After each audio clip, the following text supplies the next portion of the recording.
Hey, this is Sky. Welcome to my YouTube channel. Let's talk about deja vu. It's kind of a weird experience. I think most people have had it at least once or twice. The word deja vu linguistically is French in its origin. However, it's shared in Spanish. So you can find the word in Spanish or in French,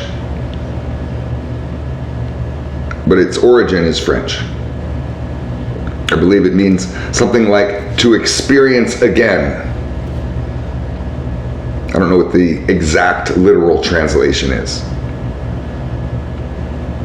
You walk into a room, you think you've been there before. It's a weird feeling. I used to go to this gym, Bally's Total Fitness.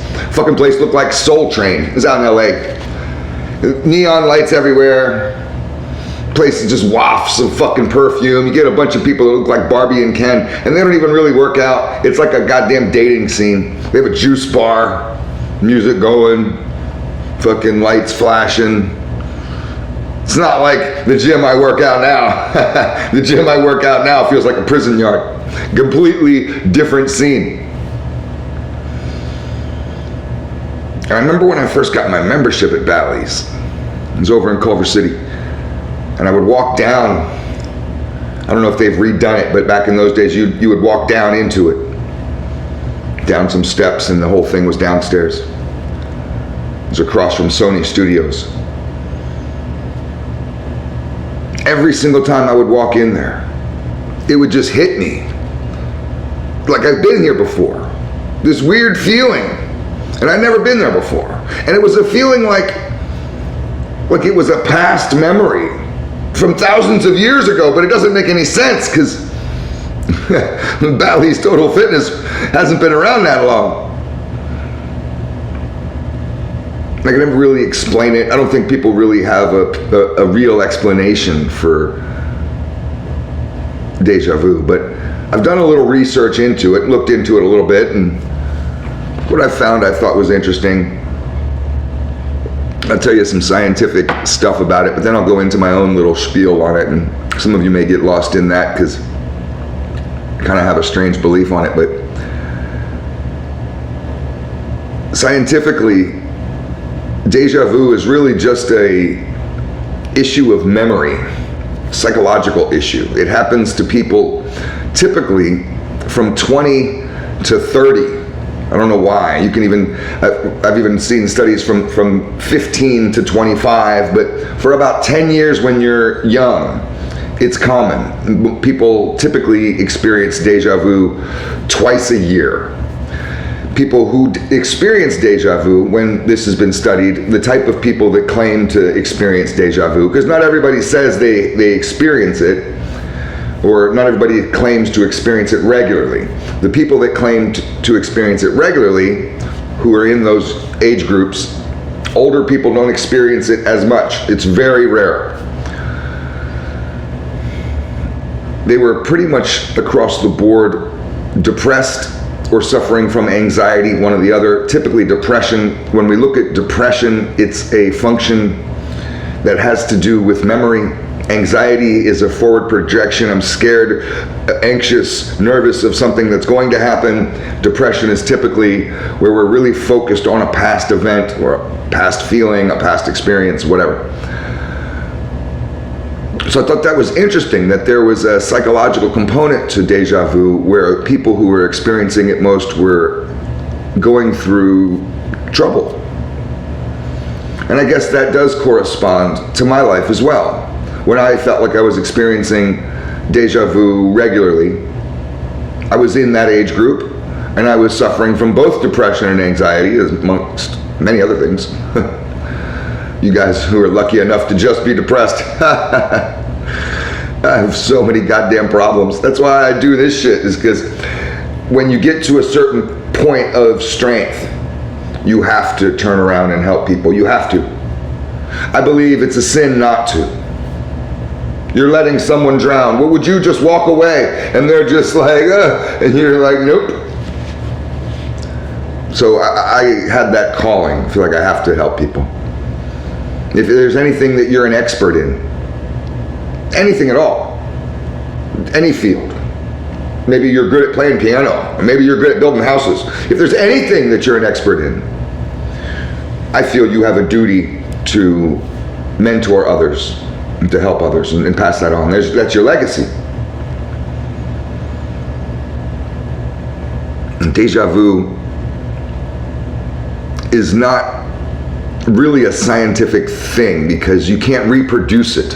And there's been studies where people have tried at universities with test subjects to reproduce it, whatever conditions, with color coding on screens and flash different colors and different sort of memory patterns and different exercises. And there's no way to just bring anybody random off the street and reproduce it. I can pinch you and you may say, ow, but I can't figure out how to reproduce, to force you to have deja vu. And not everybody really experiences it, and not everybody experiences it at the same time. The whole thing is rather mysterious, but people have settled on the notion that it is an issue of memory. That's the main thing. Deja vu is an issue. It has to do with memory. So here's my take on it. Let's see if I can figure out how to explain this. You know how you may have some theory that you've been working on in your head and you understand it, but to get it out may be difficult. So I'm going to give this a shot and we'll see if this works or if this doesn't. So I had this idea one time that deja vu wasn't only a memory of the past, as in a past life, as in something from reincarnation. I think that deja vu is possibly connected to reincarnation, but I'm tending to think more, as I think about it these days, that it has more to do with the variety of potentiality, the different lives that are potential. See, there's a theory that there's different versions of you. You have the version of you that's in this reality right now. But then there's an infinite number of versions of you in different dimensions, all occurring at the same time, layered on top of each other, all happening at the same time.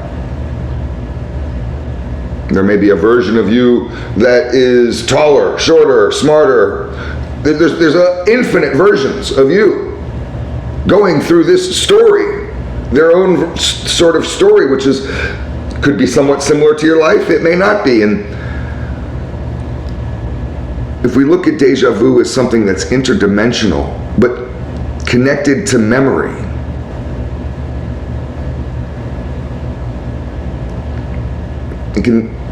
I thought about it like, for example, we live different lives interdimensionally, all simultaneously. If you think about it like a record, and the life that you live right now is a groove on a record. You know how a record is a big spiral, and you put the needle on the end, and as it plays, it goes to the center. All the grooves look lined up, but they're actually all connected, right? And your life is just on one of those grooves. And all the other grooves are just different versions of you in those different dimensions.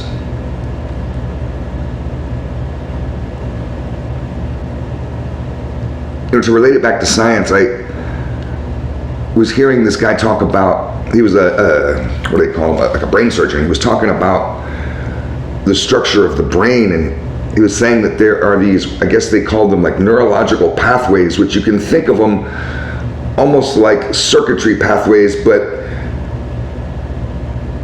people are really adamant these days of not comparing the brain to a machine. We used to compare the brain to a machine, and people are getting away from that analogy. But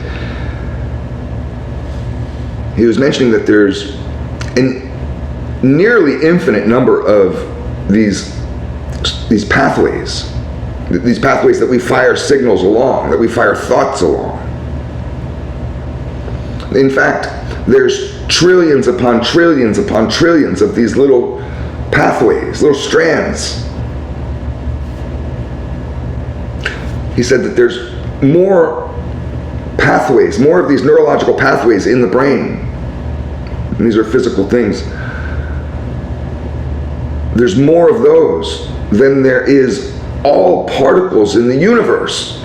There's more of these pathways in your brain than there are particles in the entire universe. So we're talking trillions upon trillions upon trillions upon trillions of these neurological pathways in your brain. And what I was wondering is, instead of thinking about the record, with each groove being a different version of our interdimensional existence, that this memory of interdimensionality, of this deja vu experience of different lives happening in different dimensions, is encoded into those strands. I know I've lost a lot of you. It's just how I think. Food for thought. Thanks for watching.